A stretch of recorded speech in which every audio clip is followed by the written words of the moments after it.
Hello, this is Mad Cat, and welcome to another edition of Beep and Beep Smash the Beep. Now, you might be wondering why I'm beeping myself. It's because YouTube has decided that my channel is somehow offensive, and I have to censor myself now. So I cannot say boobs and dicks smash the matriarchy. Oh shit, I just said it. So for those who don't know, normally we do this show on my channel. I've mentioned YouTube has revoked my ability to do live streaming. So Vanessa has offered her channel for us to do this show. I think she's just trying to get all of my subscribers, truthfully. So we have a special day today. We have a second, well, we actually have a guest who was on our show on Tuesday, Steve Brule. How are you doing, sir? Good. How are you guys? Awesome. Fantastic. Thanks for having me. Yes. And I'm Medusa. This is my channel, but you need to subscribe to Mad Cat to continue to keep seeing these live streams after the 90 days is up. Plus, he'll be uploading them. So, yeah. So why was your channel banned or canceled or whatever it is they did? You just tried to log in one day and it wasn't there? Oh no, I can log into the channel. It just doesn't allow me to live stream anymore. Oh, okay. It's revoked for 90 days. And YouTube hasn't given me a reason. Other than that, I violated their basically their user agreement. I violated it in some way, but I don't know specifically how. Told me. It's a pretty long and this user happened agreement. to many other channels such as mine. And it's interesting because nothing happened until after the Andy Worski live stream, and then they took that one down too. So it's well. Peculiar. It all happened on March 20th. YouTube started deciding that they wanted to implement their rules. Now it's possible because I use the words boobs except and for the dicks people who are like, you know, showing nursing videos and just random weird stuff under education label, but you know, whatever. YouTube. So I do want to address just pick on some people. Use the words boobs and dicks in the title, and by YouTube's rules, that's a sexual reference. I'd kind of debate that it's not, but I did kind of knowingly. I did know that it was against the rules, and I did it anyways because hell, Lacey Green had a video titled "Anal Sex," so I mean. But I don't know that's the actual reason why it got taken down, because it was only the one video, and it was the video that I got over 40 subscriptions for. Yeah. It might be for another reason. None of the other videos on my channel got taken down, so. Yeah. But it'll be all right. We have Steve on the show today.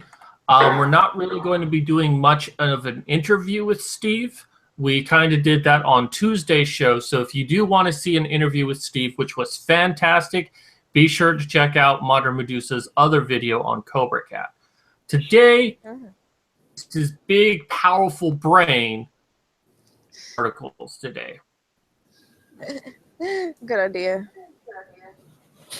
And remember, ladies, bald men are the sexiest men. In my dreams. I got your back, yo.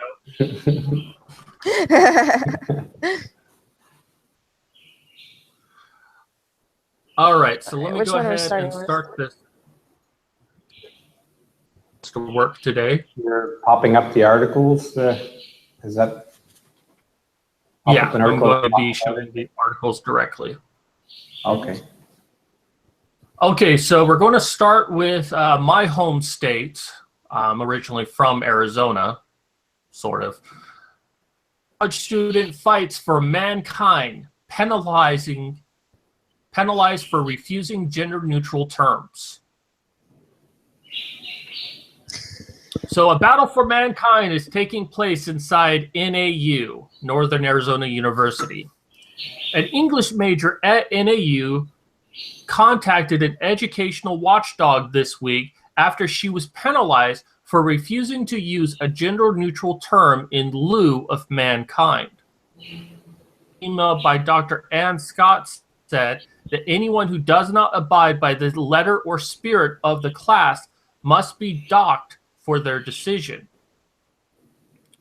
Included with class rules were several examples of what was and wasn't okay to use. Student Kaylin Jeffers, Campus Reform Tuesday. In one of these examples, she stated that we could not use the word mankind. Instead, we should use humankind. I thought this was absurd, and I wasn't sure if she was serious. Scott took 1 point out of 50 off of Miss Jeffers' paper and noted that Modern Language Association is working to have gender-neutral guidelines adopted on an.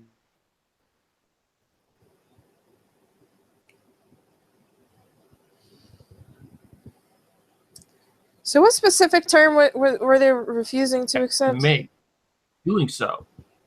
But by the same token, I still need to subtract a point because your choice will not be made in the letter of the spirit of this particular class, which is all about having you and other students looking beneath your assumptions and understanding that mankind does not mean all people to all people. It really does not. Did you want to say something, Vanessa? Sorry. What specific term were they refusing to use or opposing or whatever? The word mankind.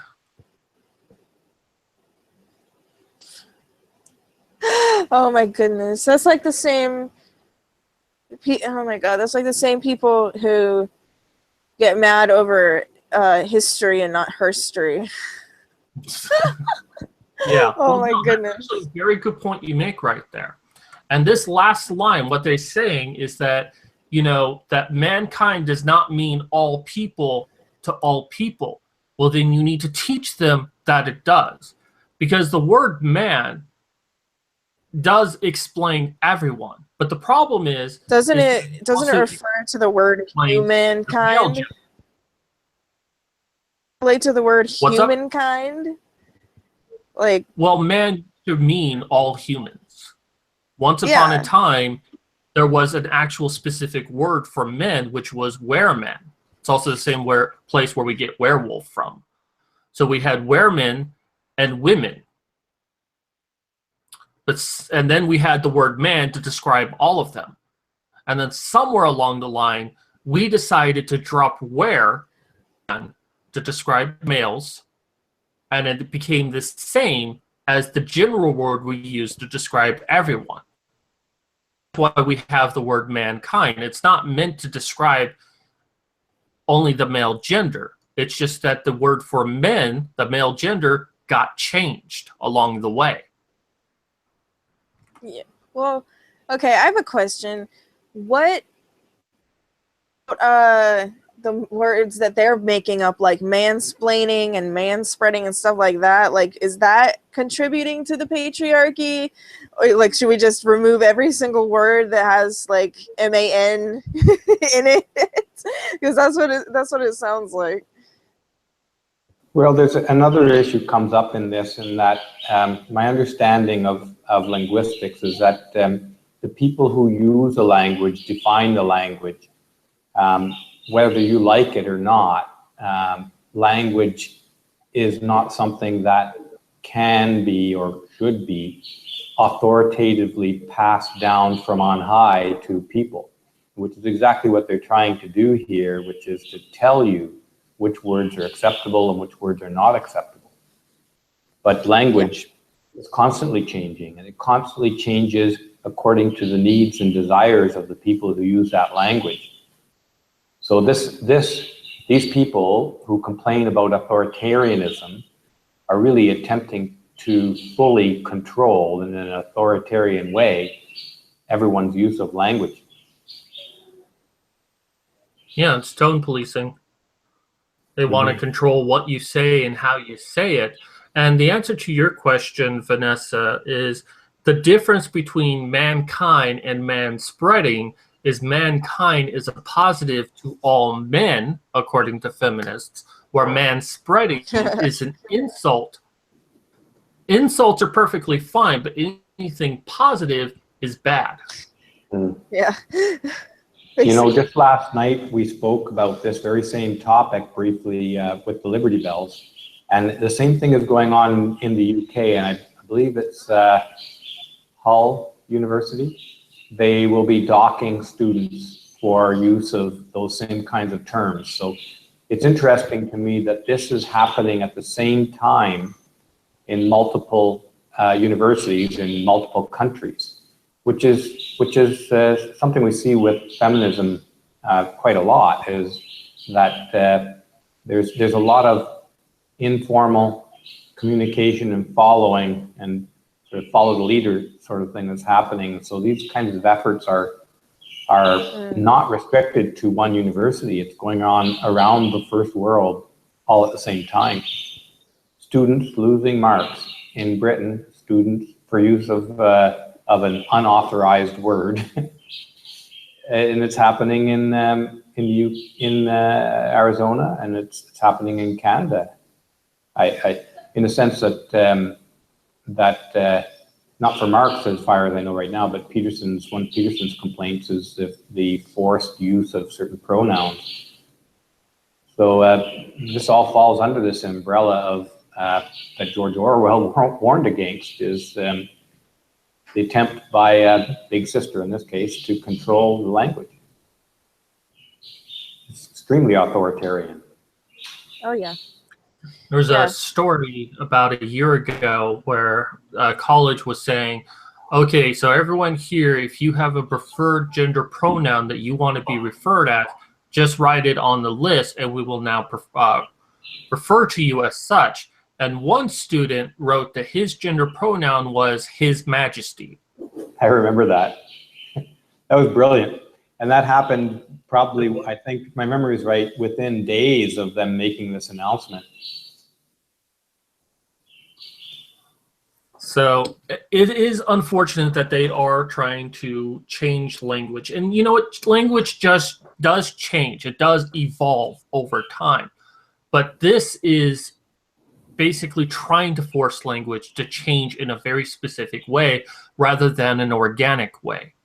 And which might backfire on them. You know, human beings being what they are don't like being told how to behave, and they're apt to protest specifically because they're being told, or they'll maybe specifically avoid those things. But mind you, they're attaching penalties to it, penalties and marks, which may mean that some people will resent being forced to do it and do it just for the marks, use the words just for the marks, but in reality in their lives absolutely refuse to comply.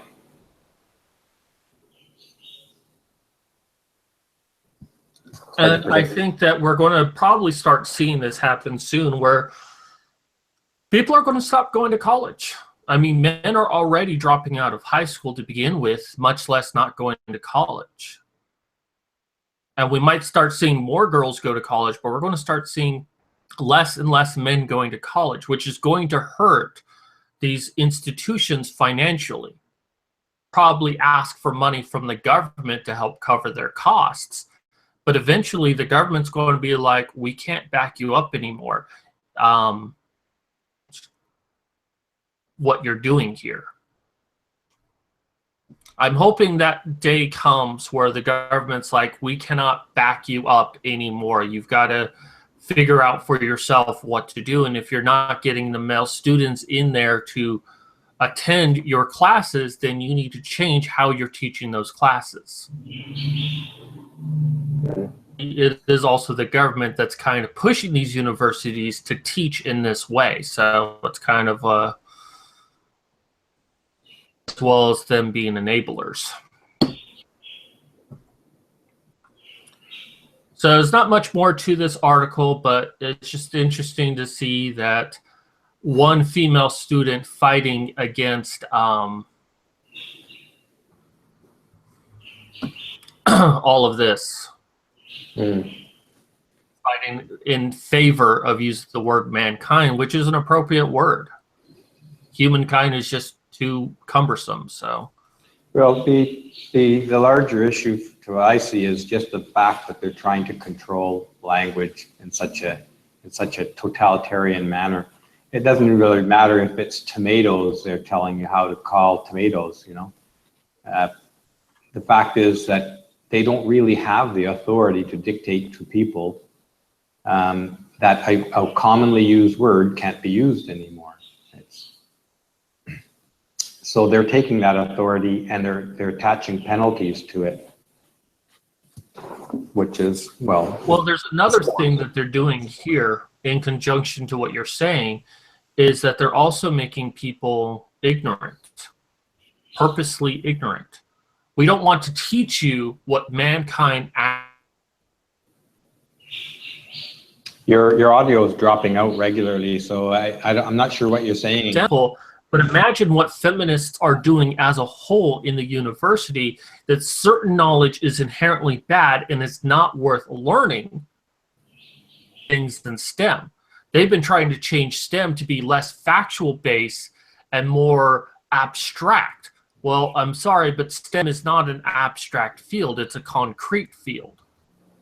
But if they can change that, then they can teach that certain things are worth knowing, certain things are not worth knowing, and make for stupid people.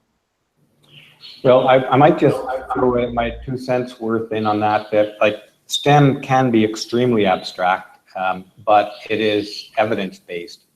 And the problem that the feminists are trying to introduce some credibility towards how you feel about things, how you feel about the universe, whether you like what you're finding or not, which is not appropriate, but the abstractness of STM it can be quite abstract, but it still has to have some, well, the STM have to relate back to provability, predictability of theory. Right. Logic is still a cornerstone of STEM, not logic feelings. And evidence. You shouldn't be allowed to get anywhere in STM if the evidence contradicts your ideas. But feminists are trying to undermine the importance of evidence. So I want to read a couple of comments from chat. We'll start with Stan Olch here. He says that you are seeing less men graduate, that's for sure. Look at former reformer King, that's an interesting name, who's suing over the prerequisite. Stop commenting. Actually, don't stop commenting, but suing over the prerequisite to get his education certificate requires him to have a gender studies course. In what field is that? I don't know. Stan, if you could tell us what field that former reformer King is doing, that'd be great. Skittles McStabby Pants, good to see you again. Awesome name. He says, my concern isn't with universities having less men, but in lowering the standards so far. Or engineers who feel like they have a right instead of knowing they are right.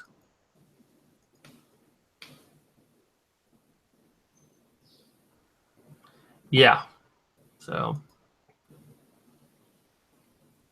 who graduate in science field should be able to prove they are right in evidence-based reasoning, not feel they are right because they're told that what they feel trumps logic. Yeah, and that danger that I see in all of this kind of rise of grievance culture. You know, you have a grievance, you don't like what the science is showing you. Somehow that's supposed to have some weight in whether the science should be believed or not. So let's go ahead and move on to our next article. Southern Poverty Law Center. faces federal tax complaint. Do you know much about Southern Poverty Law Center, Steve? Me? I only know that they claim to keep tabs on so-called hate groups. But again, once you make a claim like that, or once you even accept that some group has the authority to identify other groups as a hate group, you've entered into a kind of totalitarian system. Because as Christopher Hitchens points out so well in one of his lectures on hate speech, is that who would you give the power to decide who is what is hate speech and what is not? So the Southern Poverty Law Center, I would not give them very much credibility in their ability to identify, or their right to identify other groups as hate groups or not, for the very same reason, is that once you give somebody that power, you've given them a kind of totalitarian power to decide, to censor groups, to harm groups based on their decision on that matter. So I wouldn't. Unfortunately, many feminists do give them that power. They like to use like, oh, well, they say that men's rights is a hate group, as evidence that it's a hate group. Well, yeah, I mean, Southern Parts, when I read their website one time some years ago, if my memory is right, they use some of the kind of tone of feminist sort of lingo. So I'd be careful. I mean, there are legitimate hate groups out there in the world, but the arrogance of saying that our group it determines what is a hate group and what is not a hate group, that's where you run into some problems, that they don't really have the authority to be the authority on what is a hate group and what is not.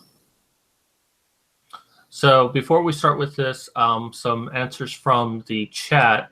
Stan lets us know that he is trying to be a small child educator in a public school, and it requires that he take a gender studies class. Oh boy, my sympathies. That's interesting. That's a great field. I often thought that I would have liked to work with children in that manner myself, because it's a lot of fun. It's a great field, doesn't pay that well. But as a man in that field, is that a man? I'm not even sure now. Is that? Yeah. Oh, I mean, you've got to be very careful. It's not an exaggeration to say that it's dangerous to be a male working with children in the Western world. And not because men are dangerous. No, not because men are dangerous, but because our society is just waiting to pounce on any man for any reason, no matter what, no matter whether there's any evidence for it. Let's go ahead and table that conversation, because our next story actually deals with exactly that. But let's go ahead and talk about this here, and I'll try to go through this pretty quickly. But Southern Poverty Law Center, a longtime liberal anti-racism group, will face a federal complaint Wednesday from the Federation for American Immigration Reform. The complaint will allege that the organization openly and repeatedly violated its nonprofit tax status nearly 50 times during the 2016 presidential election. The complaint to the Treasury Department, first provided by LifeZet on Tuesday, accuses the center of participating in communication activities prohibited by the IRS in a flagrant, continued, and intentional campaign targeting then presidential Trump and other Republican candidates.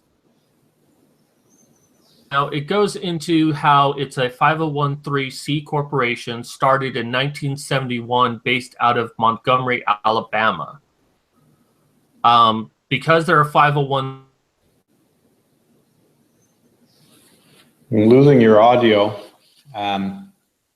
Is everybody else, or are you hearing? Yeah, well, it's coming in and out. Yeah. Sorry, my computer kind of freezes here and there. But what I was saying is that because they're a 501(c) I'm not making. There are certain rules in which they can conduct behavior. Now, they were once an aggressive legal organization that took down racist laws and sued racist organizations. First founded.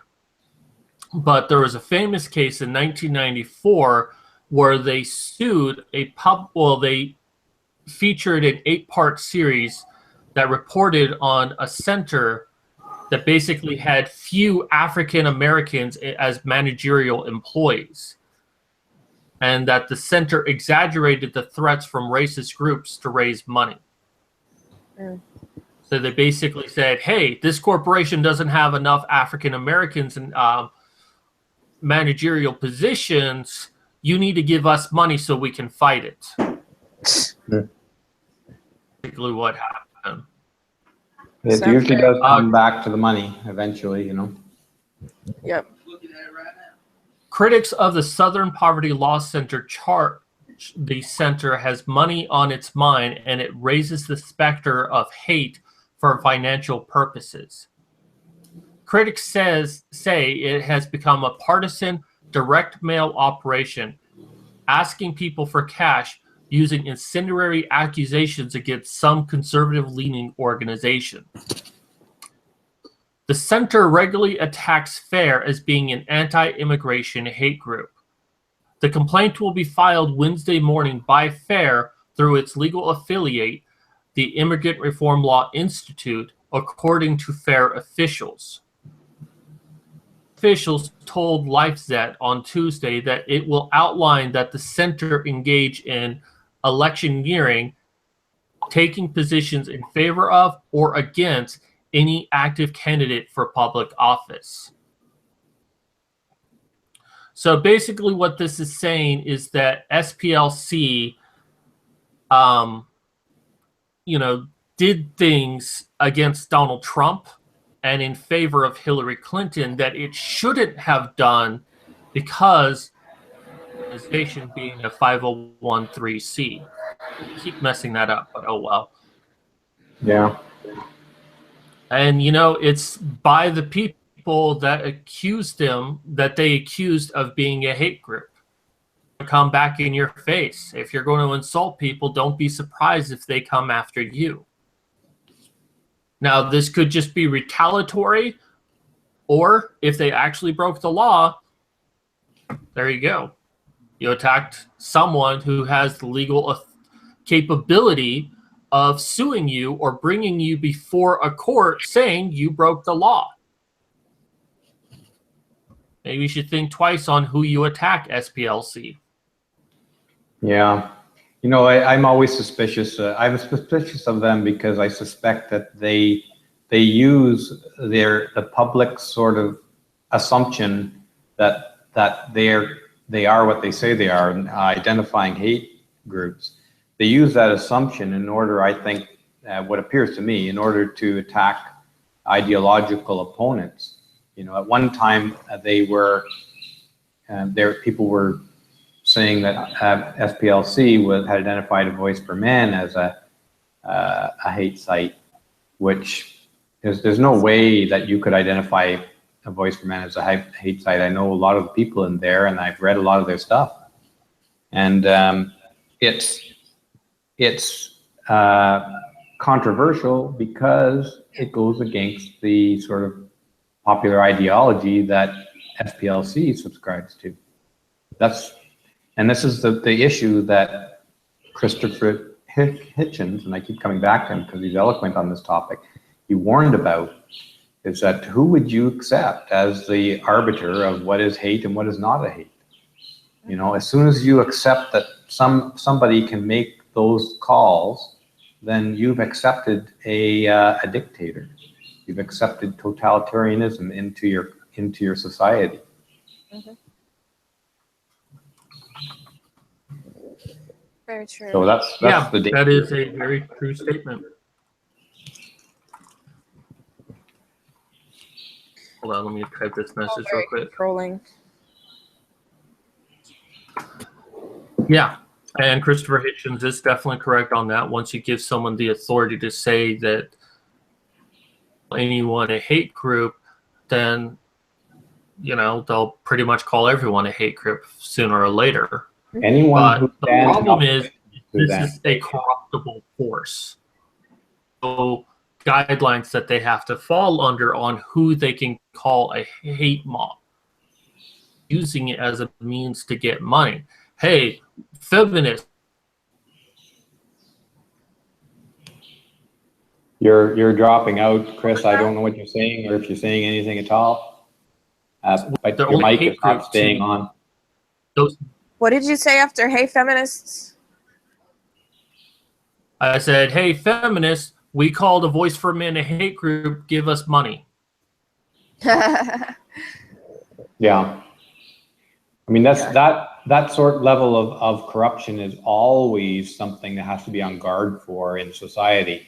It's not like we can't give power to some organizations for some social things. In a complex society, organizations have to have some means of carrying out some useful business, you know.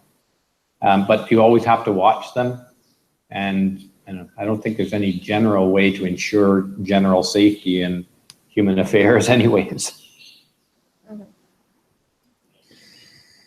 That's true. Yeah.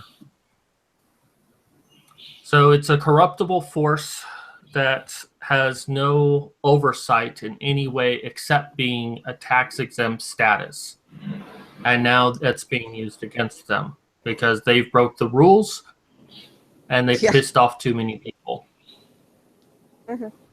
Let's go on to our next story. We might do one more after this, how fast we're going through them. I know Steve has to leave soon. But let's go into this next one, which was talking about an earlier point.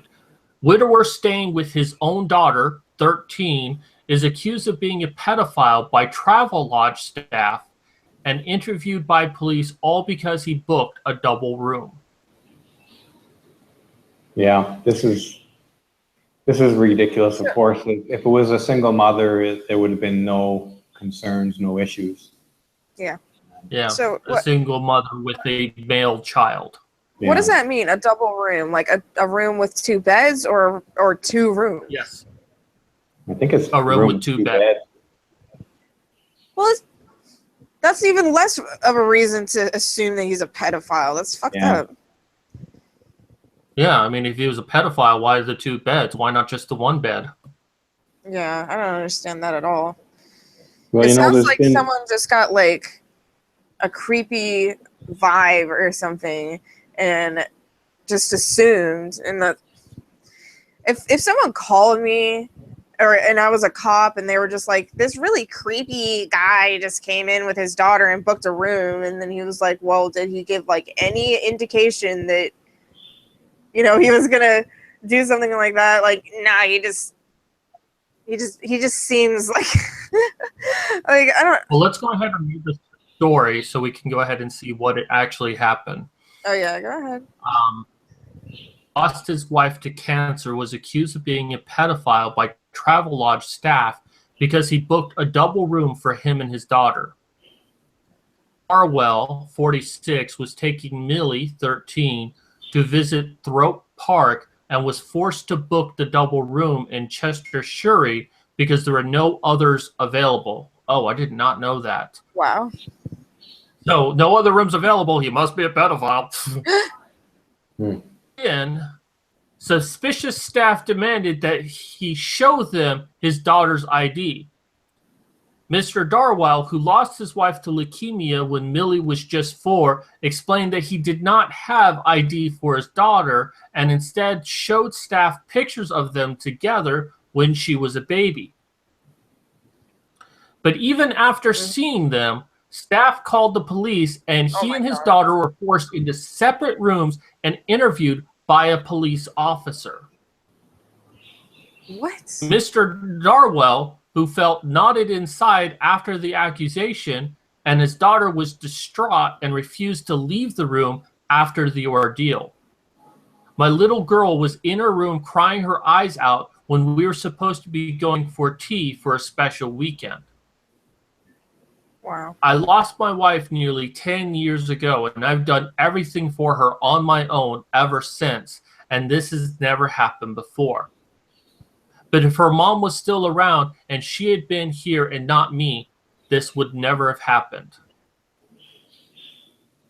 Mr. Darwell, a self-employed car dealer near Leeds, booked a hotel and tickets to Thorpe Park as a Christmas present for his thrill-seeking daughter. He booked the hotel in January and was told that all that was available was double rooms, so booked it, but he was not told he would need to prove he was her father. He claimed that he left his daughter in reception while he parked his car after checking in, then faced awkward questions on his return. He showed the manager his customized phone cover plastered with pictures of him and his daughter together. Wow, his actual phone cover had pictures of them. He also showed him a touching Facebook post written about his daughter on her birthday, which read, "Can't believe I have a teenager. Happy 13th birthday to my daughter. Been a struggle over the years and still am proud that I've seen you blossom into a little lady."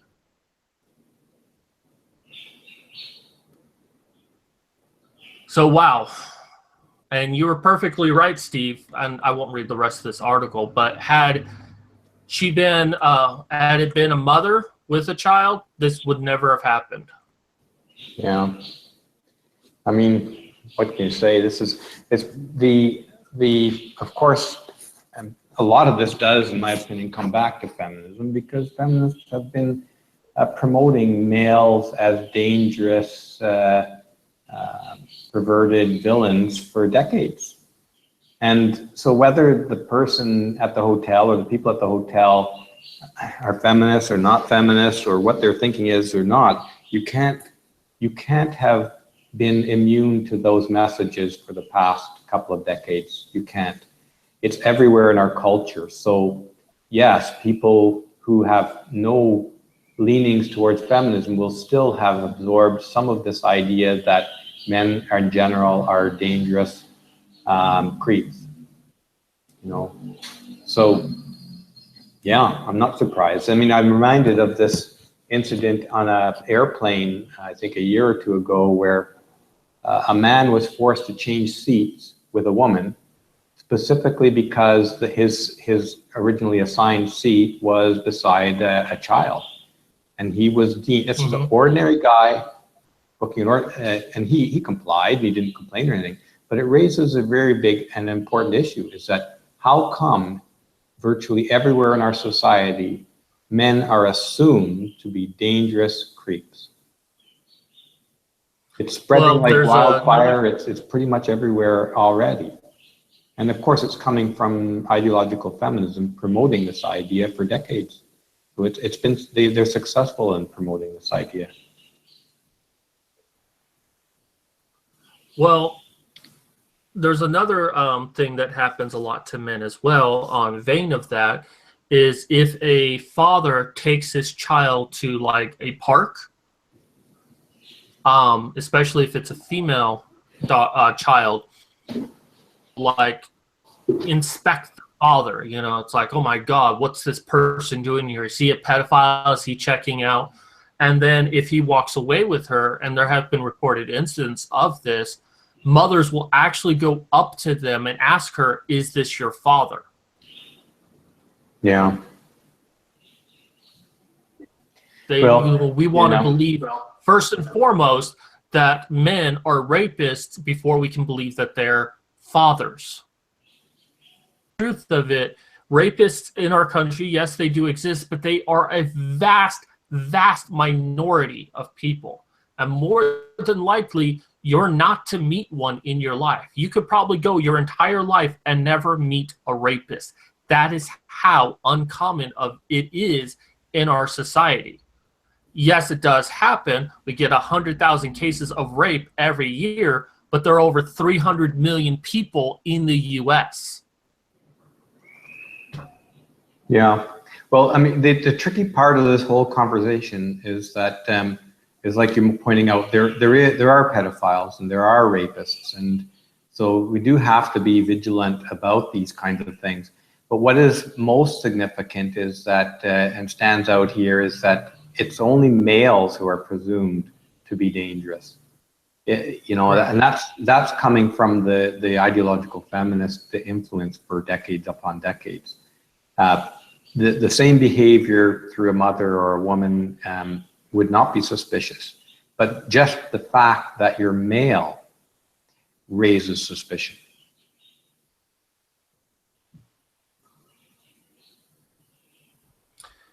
So and they, you know, they're not really catching all the. Sorry, go ahead. Partially because feminist and actually society as a whole likes to push this ideology that penis in order to rape, and doesn't properly recognize rape when it's, say, forced to penetrate, or that if a female teacher sleeps with an adolescent boy, it's not really rape. Yeah. That and a women man who use their fingers on kids or whatever, you know. Right. Or even forced to penetrate in of itself. But because of this ideology we have when it comes to the idea of pedophiles, we can only fathom men to be pedophiles, when women are just as likely to do it as men. What I find interesting is that, like, how, you know, what do you think is going to happen? Like, because social justice warriors are starting to turn around and support pedophiles. And, you know, I'm sure in any situation, nobody would actually support, like, a guy taking a girl to... Guys, can I back out for a second? I'll be back in a sec. I just got to take care of something. I'll be right back. Yeah, no problem. Sure. But, yeah, I doubt anybody would ever... support a situation of like actual pedophilia, but you know, there's the people who are like, oh yeah, if they're not doing anything, it's okay. And it's like, you know, just the opposite reasoning under like the same label almost is weird. It's so weird.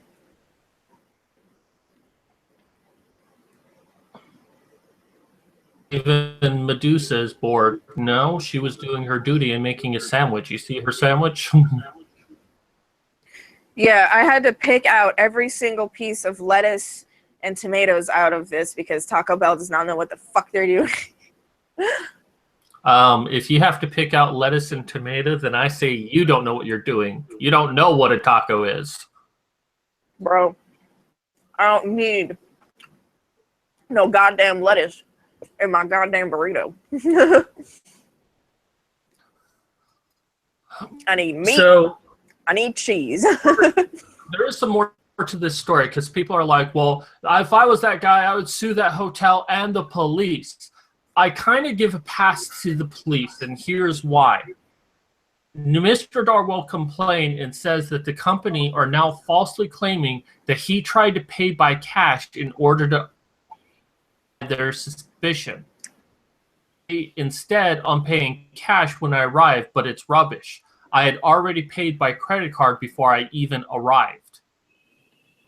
Oh, wow. So the hotel knew it was a lie, but they tried to tell the police. It's like, oh, yeah, he came in here with a girl. We couldn't confirm that they were related, and he tried paying by cash. That they would both sleep in together. Chris, can I interrupt here for 1 second? I just have to go, I'm afraid. But it was a really interesting conversation. Yeah, thanks for coming on.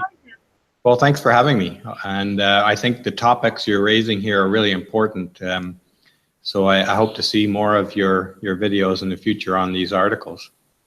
Oh, yeah. Every Thursday we try to do these kind of articles, the obscure news that kind of gets passed by. So. Mm-hmm. And you're always welcome back. Okay, thanks. I'm sure I'll be happy to have me. Okay, we'll talk soon, right? Hope you have an awesome day. Thanks. All right. Bye now. See ya. All right, so kudos to have Steve on our channel. He's an awesome man. But going back to this, I mean, he ordered on the phone. He paid with his credit card before he even walked into the door. He was already paid, but the hotel basically lied to the police and tried to do everything they could to get the police to arrest this man. That's why I give the police a pass on this, because the police received false information and only acted on the information they had. Yeah. The police were given the absolute truth of the matter and the police decided to still investigate it, then I could agree that the police did wrong. Yeah. But I do agree that he should sue the hotel, in all honesty, because this is fucking ridiculous. I mean, what 10 or 13-year-old, she is 13, what 13-year-old has an ID? I didn't have an ID until I was 18 years old. Me neither. I was really confused about that too. Like, that doesn't count.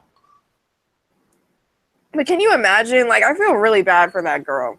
Like, you know, imagine just trying to have a nice time with your dad, and then someone has the fucked up mentality to accuse him of doing something that messed up. And it's like, you don't even want to think about the possibility of that ever happening to anybody, let alone your own dads. Why on earth would someone just try to hurt someone else like that? I've never understood it. It's like, I don't know who thought it was a good idea to call the police, but wow. Fuck themselves over. Probably some policy set on high that told them, hey, you know, if you're suspicious of something, you know, be sure to check IDs, and if they can't provide you adequate information, adequate proof, call the police. And this probably comes as a fact that this does happen, that pedophiles might bring their victims with them, rent them to have sex. That is certainly a possibility of what happened here, that this has happened enough that hotels now have to be a little bit more diligent. But it seems like unless they have actual ID or her actual birth certificate or something absolutely concrete that there's no way you could fathom any other thing, they'll call the police. And that's a bit too strict in my opinion. Because, okay, maybe you might have caught a pedophile, but you're more likely to find a lot of people who are innocent than people who are guilty. And her life is forever altered by this event, that someone accused her father of raping her. And I'm sorry to say, she's 13, but that's going to change her. If someone called my mother a slut, I'd probably punch them in the face. I don't care what gender you are. You don't talk about my mom. So anyone's going to say something bad about her, it's me. Well, I want to ask a question as well. Like, what... excuse me. What went through... question there. What went through the fucking... Went through the hotel people's heads when...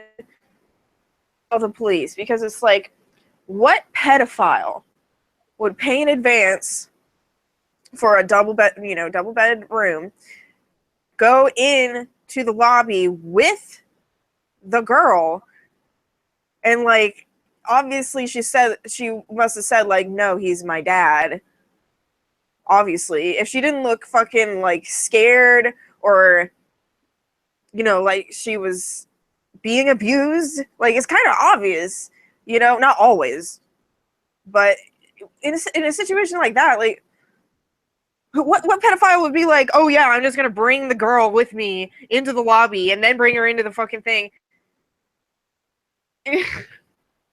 Like they would be more sneaky about it. You know what I'm saying? Like they would fucking like sneak them into the room. They wouldn't just be like, yeah, parading around my fucking child sex slave. Like that makes no fucking sense. Like just like if they would have just thought with their brain for like 2 seconds, then they would have been like, oh yeah, we're kind of fucking retarded for calling. Well, and this reports that this has happened before. Same thing happened to author and broadcaster Will Self, who was stopped by police while out walking with his 11-year-old son. A security guard had called the police after seeing Self, who was 51 at the time, walking with his boy in Yorkshire. No Englishman enjoying a ramble with his son should face examination by the police at the roadside on suspicion of being a sexual predator. And what this really comes down to, this feminist belief, and this is something I've heard feminists say before, and it's something all of them seem to believe, that it's better for 100 men, 100 innocent men, to be found guilty of a crime than to let one guilty man walk free.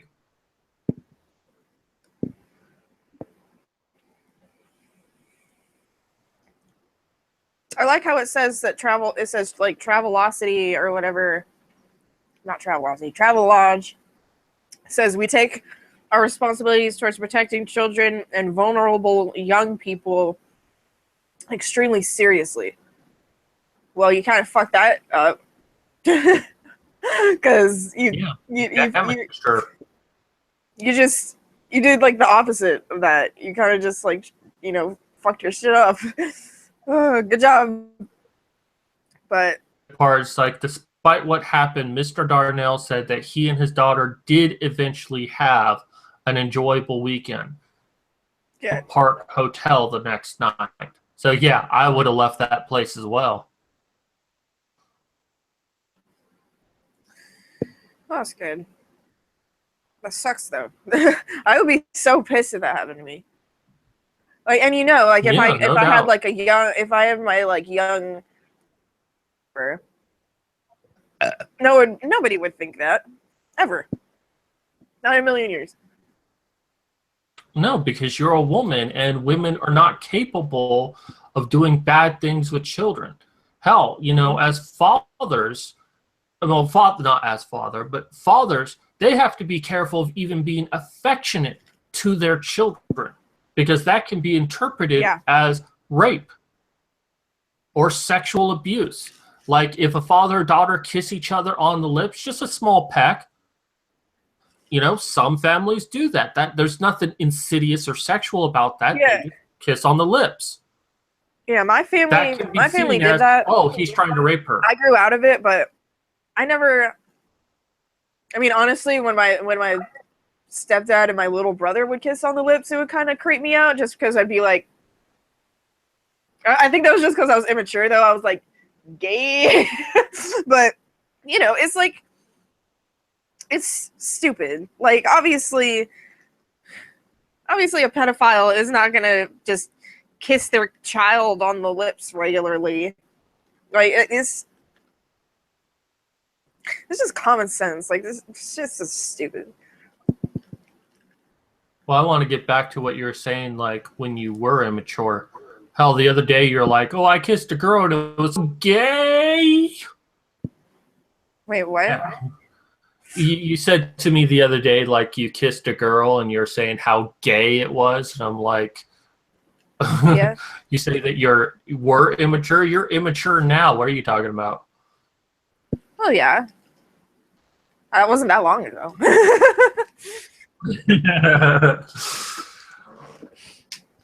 Is this just so unfortunate that we live in a culture that is so afraid of men to just automatically assume impropriety? Men are doing something bad to women at all times. This is even the same thinking of teach men not to rape. Automatically rapists, the moment they're born, they are the enemy. They are the epitome of evil. And you have to teach them not to be. it can still be evil. That is feminist dogma.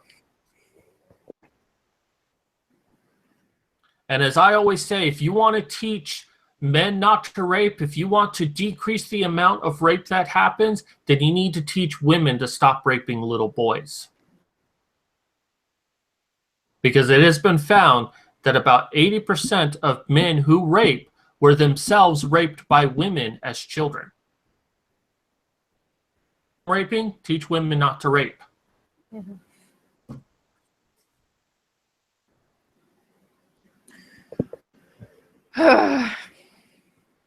So let's go ahead and move on to our last story, which is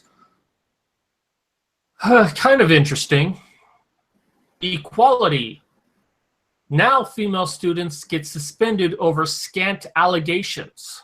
Because men have always, the last few years, if a man is even suggested that he could have raped someone, immediately expelled.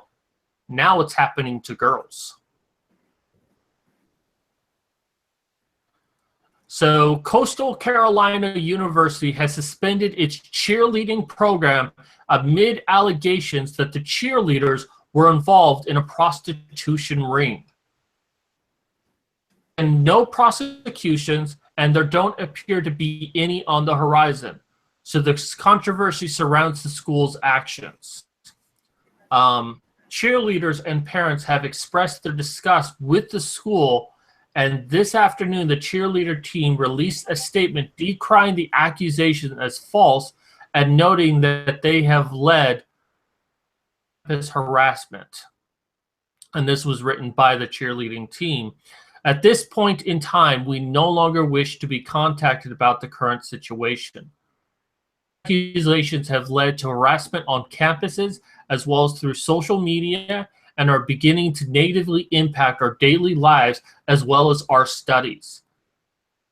We ask the community to support us through these tough times as we hope the situation will be cleared up shortly. Right now, all we know is that one person made an anonymous allegations about the team that police investigated and found no reason to push the case any further, and yet the cheerleading team remains suspended at a key moment in their season, and the school won't say why. The story. What do you want to say?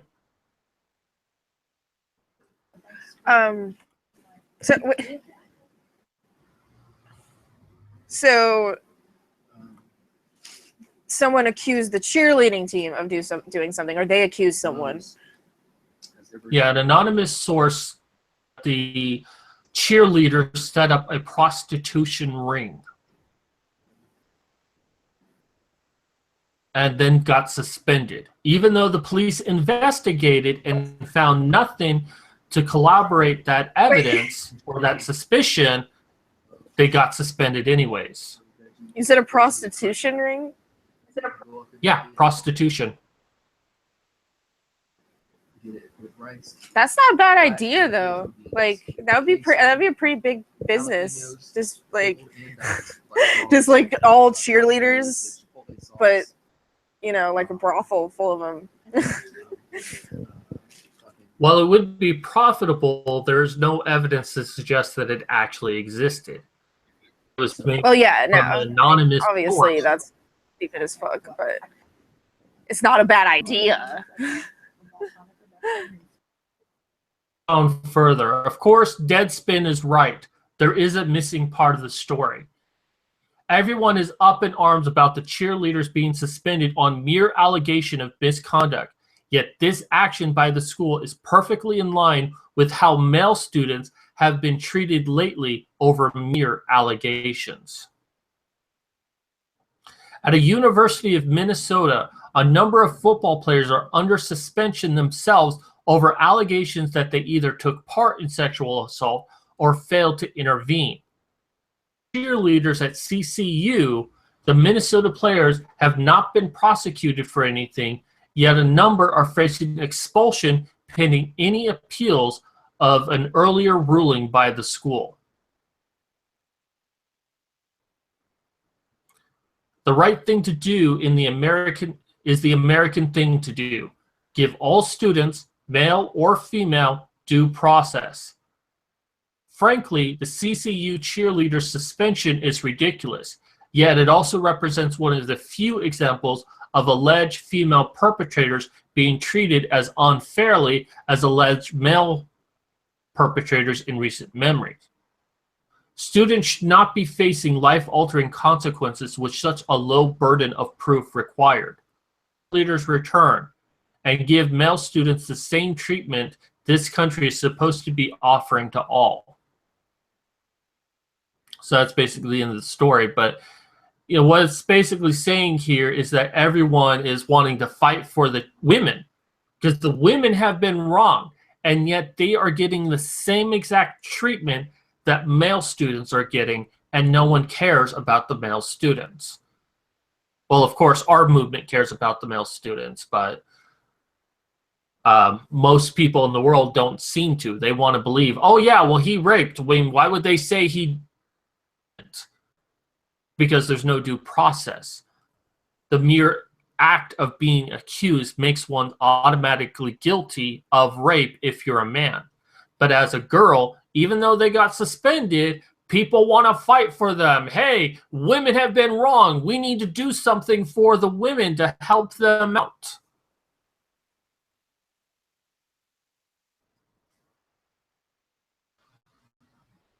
This stuff doesn't surprise me anymore. Yeah. One of their friends, one of his friends,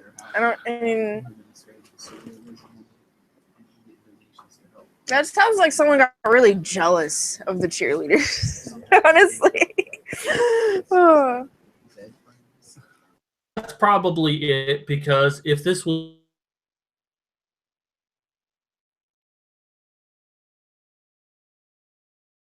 documentation or whatever, I mean, hell, if it was actually going on and, well, they were charging too high of a price, I might have like, hey, I want to write an expose in the school newspaper. I've got photos, I've got recordings, and make a name for myself.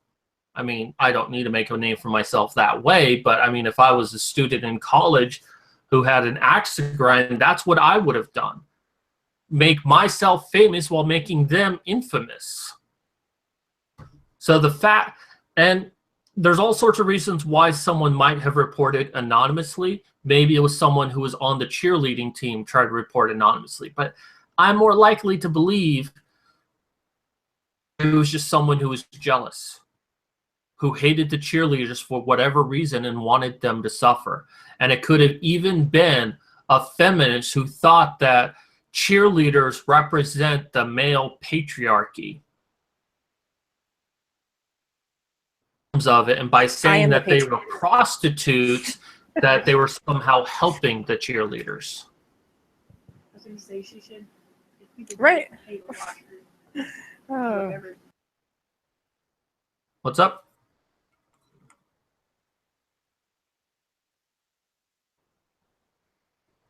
Is Andrew speaking again? What'd you say? Is Andrew speaking again? Am I leaking again? Is Andrew speaking again? Yeah, he's been talking. You loud mouth. I thought you said he was not allowed to talk anymore.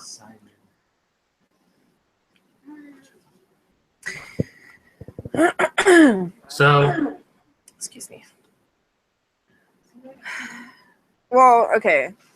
So, is there like a ongoing or did it get like it already got like shut down, right? yeah, the police found nothing wrong. They stopped their investigation. Okay. That's too funny though. And I feel bad for the Obviously, cheerleaders. I have a mic in my boobs. What do you mean? That is I use this every single time I live stream. They should just legalize prostitution already. Yeah. Tax it? I don't know about that. That sounds like it'd become like capitalized and then like everybody, there'd just be like giant fucking like prostitution buildings. The only way I can have a big dick is if it's invisible. Well, but that's what they do in Las Vegas. They tax it. I love Say what? prostitution houses. I mean, I've hell, never it's actually, not I've never what even you been to buy. a strip club. I can do it a little. You've not been in a strip club?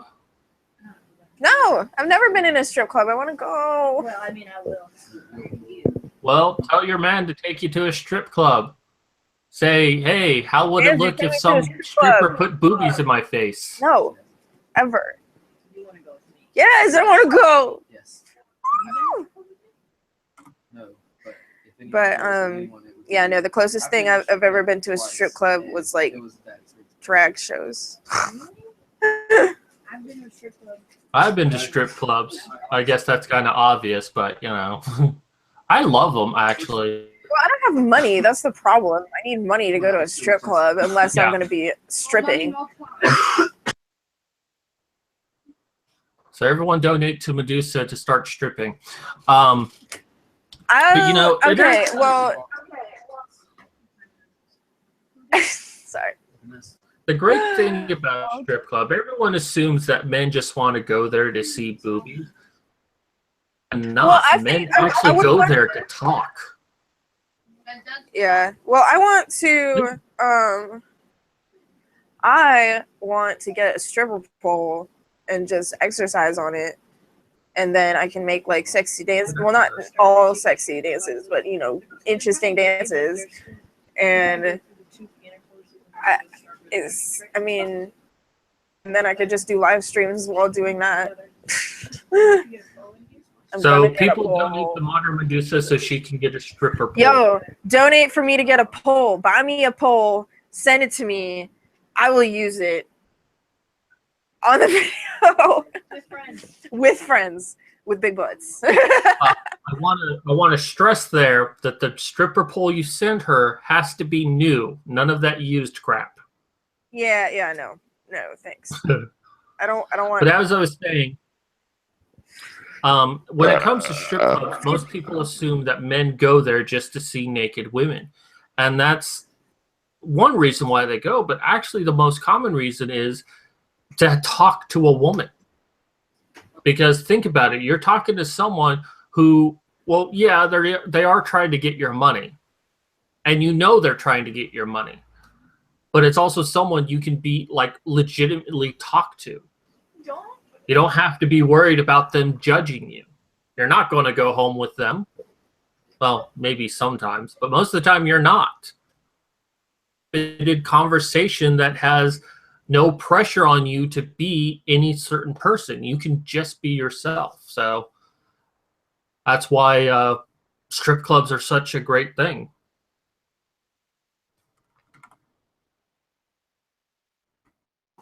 How many dicks do you think Andrew could fit in his mouth?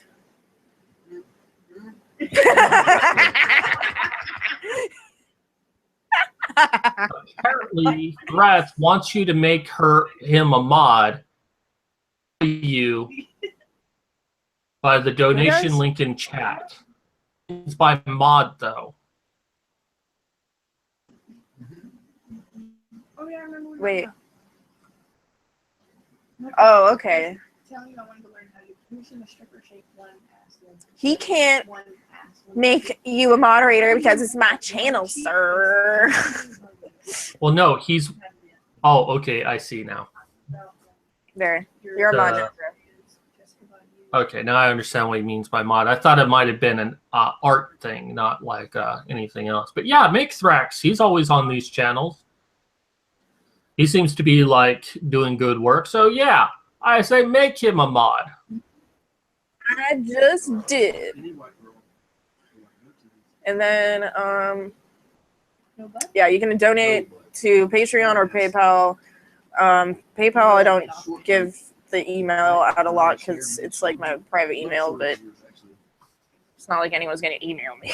It's megalicious.v@yahoo.com if you can figure out how to spell that. But you can just message me on Twitter and I'll give it to you. If you don't want to do Patreon, you can do one-time things on Patreon, but I know that some people don't like using it, so yeah. PayPal, and then I have Venmo. People use that, but yeah. Did you want to go ahead and wrap up the show? So that's going to do it for us today. Thank you for everyone for coming out. I know this is weird because I'm on under Medusa's channel and not my own channel, but I am still going to be doing my open mic. I may not do it tomorrow. Let's see how things go. But most likely next week I will be doing it on my own channel. I do have a secondary channel, MKII.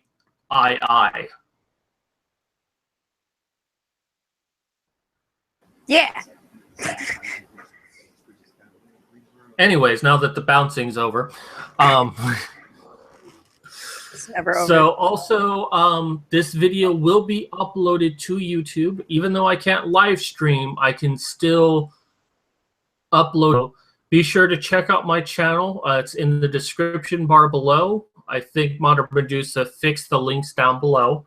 But you can also find me. Just search mad_cat, and you will find me. There, for any of my videos, you will see the description box below. It will have my contact information, such as my Twitter, my Patreon, and my Minds.com.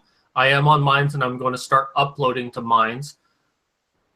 But also check out my Patreon if you like the work that me and Modern Medusa is doing. And after donating to Modern Medusa, which you definitely should do because she needs her stripper pole, if you have a few extra bucks left, Yes. consider donating to me.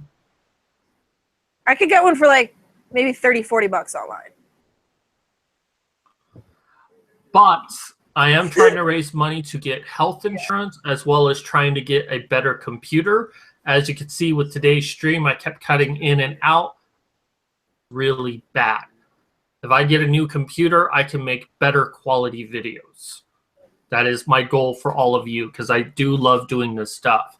If you're not comfortable doing Patreon, perfectly understandable. I also have a link to my book that you can download and buy. The first one is free, but the second one comes directly after that, and it's only $2.99. And buying my book actually helps me out a lot.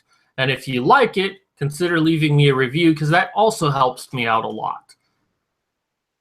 And one bonus about my book is there's no whiny bitches in it at all.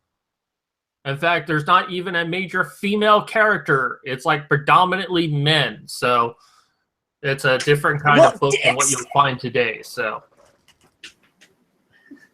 yeah. Any final thing you want to say, dear Satan? Well, join us next Tuesday and Thursday because we do this a lot. Really care if you don't want us to or not because it's gonna happen anyways. But yeah. Yeah. All the links to my shit are also in the description. Fund my stripper pole. Fund. Go strip me.com. All right. Would Modern Medusa be your stripper name? Yes, that would be my stripper name. I would just dress up as Medusa. But that's both scary and erotic at the same time. All right. Well, do you want to excuse us as you usually do? You have the. Oh yeah. Well, join us next week. We'll have a good friend of mine, Rachel, to discuss gender bias. So it's going to be a very good show. Anyways, that's going to do it for us tonight. I am Dix. And I'm Boobs. That's obvious. Everyone have a Even good if night. YouTube doesn't want us to be. Yeah.